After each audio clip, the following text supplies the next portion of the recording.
조갑제 TV 시청자 여러분 안녕하십니까? 2020년 7월 23일 정오입니다.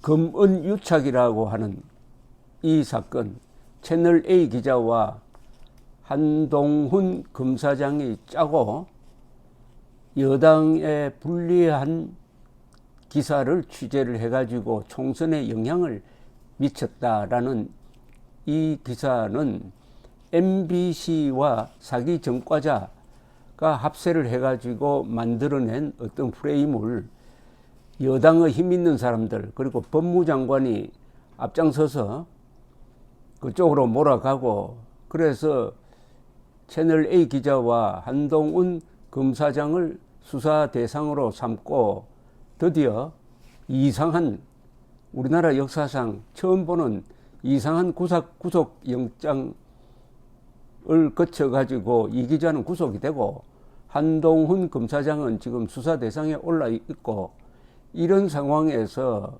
언론계의 이 분위기가 심상치 않습니다. KBS, MBC가 계속 검언유착 선동을 하고 있는 가운데 최초의 실수가 나왔습니다. 즉 KBS가 지난 18일에 엄청난 보도를 했는데 녹취록을 한동훈 그리고 채널A 기자의 녹취록에 근거해서 보니까 뭐 이렇다 해가지고 보도를 했는데 그 내용이 사실이 아닌 것으로 밝혀져 가지고 그 다음날 KBS가 사과를 했습니다. 정정을 했습니다. 말하자면 그 기사를 취소하였습니다. 하루 만에. 그러니까 이제 KBS 안에서 정의로운 사람들이 들고 일어났습니다. 그러면은 누구한테 이런 제보를 받았느냐? 누구한테 조종당했느냐? 그렇다면 이거는 일종의 청부방송 아니냐? 그러니까 청부방송이라는 것은 어떤 세력의 부탁을 받아서 한 방송 아니냐? 밝혀라. 이렇게 들고 일어났습니다. 드디어 기자들이 들고 일어났어요. 제가 여러 번 강조를 했습니다. 이 사건은 언론 자유에 대한 도전이니까 좌우를 떠나서 한국 기자들 전부가 들고 일어나가지고 이 사건의 실체를 밝혀야 되고, 누가 장난을 치고 있는지 밝혀내면은 언론 자유도 지킬 수 있고 권력의 부패도 폭로할 수 있다. 언론 본연의 자세로 돌아가야 한다. 죽은 기자의 사회가 되어서는 안 된다.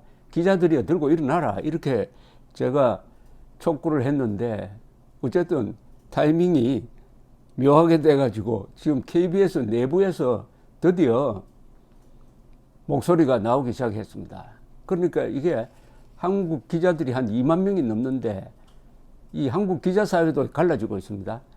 정권 편에 선 사람과 사실 편에 선 기자로 갈라지고 있습니다. 그러니까 언론계 내부에서도 지금 충돌이 일어날 상황인데 가장 한심한 것은 동아일보하고 채널A입니다.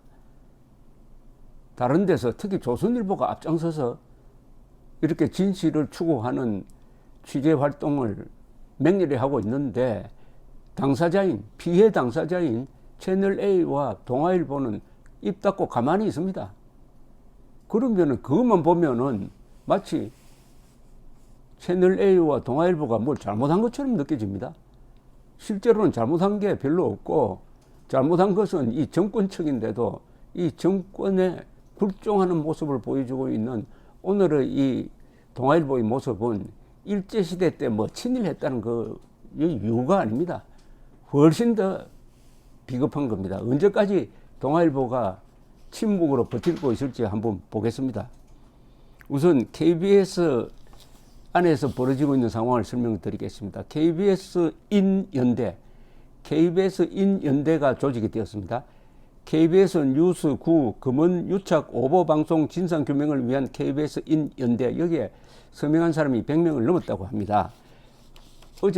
오늘입니다. 오늘 아주 문제를 제대로 제기를 했습니다. 즉 외부인에 의한 정부 보도 의혹이 있다. 외부인이 KBS 기자들을 조종해가지고 엉터리 보도를 한 그 의심이 든다. 그리고 그 외부인이 누구냐를 밝히라고 지금 주장을 하고 있습니다. KBS는 청부보도 여론조작 브로커에 놀아났나? 양승동 사장은 즉각 진상조사하라는 제목의 성명서를 오늘 발표를 했습니다. 그 요지는 이렇습니다. KBS 사회부 기자가 최초에 작성을 하고 법조 팀장이 승인한 기사가 KBS 보도 정보 시스템에서 현재 볼 수가 없다. 특정 리포트 관련 정보를 통째로 삭제한 것은 감추고 싶은 부끄러운 디지털 흔적 또는 감춰야 할 디지털 증거 때문이 아닌지 의혹을 제기했습니다. 그러니까 그 기사와 관련된 정보를 내부 통신망에 올려놨는데 그걸 부랴부랴 없애버렸답니다. 그러면 왜 없앴겠느냐? 거기에 무슨 흔적이 남아있다. 그 흔적이라는 것은 KBS에 엉터리 제보를 한 사람의 신원이 거기 나와있다. 이런 이야기죠. 그 신원은 누군지 모릅니다.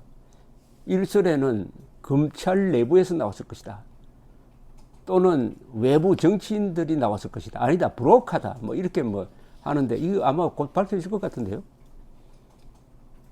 KBS 인연대의 성명에 따르면은 당시 최초로 작성된 기사는 현재 KBS 기자들만 이용하는 KBS 보도 정보 시스템에서 사라졌으며 해당 기사를 작성하는 과정에서 KBS 측에 녹취록의 내용을 왜곡해서 전해주고 리포트 방향을 설정하는 데 결정적 역할을 한 외부 인물의 존재가 드러났다는 겁니다. 외부 인물이 있다. 그러나 누구인지는 아직 특정하지 않고 있는데 모르죠. 오늘 내일 사이에 또 새로운 추가 정보가 나올 가능성도 배제할 수 없습니다. 이 KBS가 지난 18일 보도한 내용의 핵심은 이겁니다. 총선을 앞두고 보도 시점에 대한 이야기도 오간 것으로 확인되었다. 즉 채널A 이동재 기자와 한 검사장 사이에서 그렇게 보도를 했습니다. 마치 총선에 여당을 괴롭히기 위해서 그런 보도를 하기로 공모한 것처럼 전했는데 이거 완전히 근거가 전혀 없는 내용입니다. 그런데 이런 어마어마한 기사 한번 생각해 보십시오. 채널A와 윤석열 총장의 측근 검사장이 공모를 해가지고 지난 총선에 야당을 돕기 위해서 뭘 했다고 하면은 이거 어떻게 됩니까? 그런 보도를 했다니까요. 문제는 그런 확정적 보도를 했습니다. 확정적 보도를 했습니다. 그리고 반론도 받지 않고 채널A 기자 그리고 한 검사장의 반론도 받지 않고 이런 무모한 보도를 이런 엄청난 사안에 대해서 이런 무모한 보도를 했을 정도면은 정보를 제공한 사람이 확실하다 하는 확신이 있었겠죠. 그런데 나중에 보니까 아니라는 겁니다. 법원이 이 사건을 단순 강요 미수가 아니라고 본 이유입니다. 라고 또 보도를 했어요. 구속영장을 발부한 김동연 판사에 대한 비난의 목소리가 높으니까 마치 그 구속영장에 근거가 있다. 그래서 이건 단순 강요 미수가 아니고 총선판을 뒤엎으려고 하는 음모가 있었기 때문에 구속영장을 발부했다는 그 변명거리를 만들어 주려는 보도죠. 그 다음에 또 이런 보도를 했습니다. KBS 취재를 종합하면은 이전 기자는 총선에서 야당이 승리하면은 윤석열 총장에게 힘이 실린다는 등의 유시민 이사장 관련 취재 필요성을 언급했고, 그런데 이런 내용이 없어요. 녹취록 이미 공개돼 가지고 목소리까지 공개되어 있습니다. 윤석열 윤자도 나오지 않습니다. 그런데 KBS 보도는 윤석열을 돕기 위해서 어마어마한 음모를 꾸몄다고 단정적으로 보도를 했다 이거죠. 그러니까 이 제보자가 누구냐? KBS 연대 측은 실제와 다른 내용이 보도되는 과정에 녹취록을 봤다면서 그 내용을 취재진에게 들려준 제3의 인물의 존재가 분명히 있다. 이렇게 이제 단정적으로 나왔습니다. 제3의 인물을 밝혀라. 이제 문제가 딱 집약이 됐습니다. KBS에 엉터리 정보를 제공한 자가 누구냐? 그 신분이 밝혀지면 이 어마어마한 사건이 됩니다. 검사가 제공했다면은 그것은 그 검사는 당장 구속돼야 됩니다. 왜냐? 피의사실 공포죄거든요. 정치인이 브로커가 제공했다고 하더라도 그게 어떤 소속에 어느 당 소속이냐에 따라서 심대한 타격을 받게 되어 있는데 이 큰 사건이 지금 딱 하나로 집약이 됐습니다. 정보 제공자가 누구냐? 브로커냐? 검사냐? 정치인이냐? 이 KBS 인연대측은 요 제3의 인물이라는 요 정보 제공자와 KBS 취재진의 대화 내용을 갖고 있는 것 같이 보입니다. 여기 문제 제기하는 그 전개 과정을 보면은 KBS 인연대가 무슨 자료를 가지고 있는 것 같아요. 이렇게 지금 주장을 하고 있거든요. 제3의 인물이 이렇게 이야기를 했는데 KBS 보도는 이렇게 나왔다. 이렇게 대조표를 만들었어요. 첫째, 이 제3의 인물이라는 사람이 야당이 승리하면 총장한테 힘이 실리고 현 정부는 레임덕이 오고 이런 구도 짠 거야 라고 설명을 했는데 KBS 보도에서는 총선 앞두고 보도 시점 이야기 오간 것으로 확인, 이렇게 보도를 했다 이겁니다. 그 다음에 제3의 인물이 언론과 검찰이 짜고 판세를 뒤집으려 한 거거든, 이렇게 이야기를 해주니까 기자는 법원이 단순 강요 미수가 아니라고 본 이유다. 그 다음에 이 정보 제공자가 그런 녹취록에 그런 뉘앙스는 있지만 워딩이 정확히 기억나지는 않지라고 이야기를 해주니까 KBS는 이전 기자는 총선에서 야당이 승리하면 윤석열 총장에게 힘이 실린다는 등 유시민 이사장 관련 취재 필요성을 언급했다. 이런 식으로 살을 붙여서 보도를 했다. 분명히 이 기자가 조종당했다. 브로커든 검사든 누구든에게 조종당했다. 내용을 밝히라 이겁니다. KBS 인연대 측이 입수한 자료에 따르면 이 제3의 인물이 누군가에게 녹취록 내용을 들려준 정황이 담긴 파일이 존재하며 이를 근거로 KBS 법조팀이 기사를 작성하는 바람에 오보가 발생했다는 겁니다. 그리고 KBS 인연대 측은 여기서 인이라는 것은 사람 인자입니다. KBS 사람이란 뜻이죠. KBS 인연대 측은 해당 정황이 담긴 파일을 확보해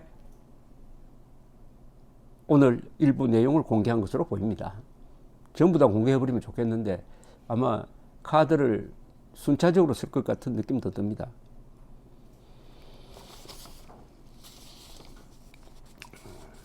KBS 연대 측은 우리는 복소의 관계자로부터 지난 18일 사회부에서 벌어졌다는 사건의 전말을 확인했으며 증거도 확보했다. KBS 취재진에게 이동재 전 채널A 기자와 한동훈 검사장의 녹취록 내용에 대해 왜곡된 정보를 알려준 인물이 검찰 인사인지 정치권 인물인지 정치 브로커인지는 실체를 밝혀야 한다라고 주장을 했습니다.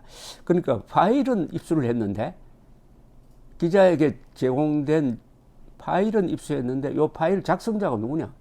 사람은 모르는 것 같기도 하고 알면서도 일단 이렇게 던져보는 것 같기도 합니다. 그러니까 검찰이냐 정치꾼이냐 정치 브로커냐 셋 중에 하나 아니겠느냐, 뭐 대충 그 범위 안에 들겠네요.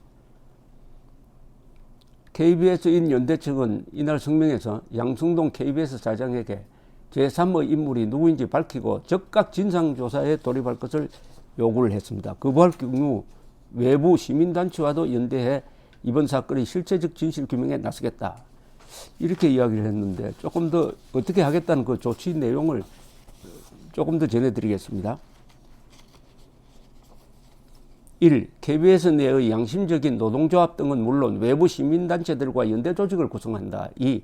이 연대조직을 통해 우리는 청와대, 국회, 방통위, 감사원, 검찰, 경찰 등 모든 기관의 개입 의혹을 비롯하여 이번 사건의 실체적 진실을 낱낱이 규명해 나갈 것이다. 3. KBS는 국민의 방송, 대한민국 대표 공영방송사다. 국민들에게 여론조작과 청부 여론조작 공작이란 음습한 세력이 발효하고 있는지를 명명백백하게 밝히고 국민들과 함께 갈 것이다. 양승동 사장이 이를 끝내 거부한다면 부끄러운 디지털 흔적과 증거는 모든 국민들에게 공개될 것이다. 그때부터 우리는 국민들과 함께 양승동 사장 퇴진 운동도 불사할 것임을 밝힌다. 이게 참 좀 양승동 사장이 들으면 끄림칙하겠네요. 부끄러운 디지털 흔적과 증거는 모든 국민들에게 공개될 것이다 라고 했지만 공개할 것이다 라고 보입니다. 뭔가 가지고 있는 것 같아요. 근데 이건 보통 일이 아닙니다. 정보 제공자가 드러나면은 그 뒤에 일어날 상황이 아주 흥미롭습니다. 누가 정보를 제공했느냐. 이제 드디어 금은유착이 권은유착으로 바뀌는 순간입니다. 여기에 앞장서야 될 언론사가 조선일보나 KBS 이 내부 인사라기보다는 동아일보와 채널A입니다. 명예를 걸고 그리고 100년의 전통을 걸고 선배 기자들의 피땀 눈물 어린 언론 자유, 이 요사이 젊은 기자들이 누리는 언론 자유는 저와 같은 선배 기자들이 고생하면서 해직도 당하고 감옥에도 가고 정보부에 불려가면서도 만들어낸 쟁취한 언론 자유입니다. 쟁취한 언론 자유를 선동꾼들의 놀이개로 팽개치면 되겠습니까? 한국 기자들 일어나야 합니다. 그리하여 언론의 자유를 지켜내고 한국의 자유민주주의, 법치주의를 수호해야 할 결정적 시기에 와 있습니다. 감사합니다.